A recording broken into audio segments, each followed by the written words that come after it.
Hello guys, welcome back to my channel.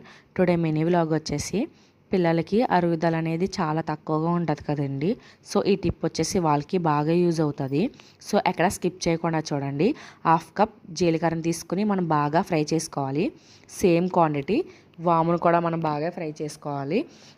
వీటిని చల్లారి పెట్టుకున్న తర్వాత మెత్తని పౌడర్లా చేసుకోవాలి. ఈ పౌడర్ వచ్చేసి 1.5 ఇయర్ బేబీ కానించి మనం ఇవ్వచ్చు. ఈ పౌడర్ అనేది పడగడుపున అనేది అస్సలు ఇవ్వకూడదండి. సో మా పాపకి అయితే నేను చిన్నప్పటి నుంచి ఇస్తున్నాను, ఎక్కడ స్కిప్ చేయలేదండి. వీక్లీ వన్స్ ఇస్తాను నేను. ఈ పౌడర్ని నేను 1 స్పూన్ తేనెలో మిక్స్ చేస్తానండి. అంటే చిటికొడు పౌడర్ని తీసుకుని 1/2 టేబుల్ స్పూన్ తేనె కలుపుతానండి. తేనె అంటే పిల్లలకి బాగా ఇష్టంగా ఉంటుంది కాబట్టి తీగా ఉండి కంపల్సరిగా దీన్ని వెంటనే తీసుకుంటారు. సో మా కిడ్కి అయితే ఇది చాలా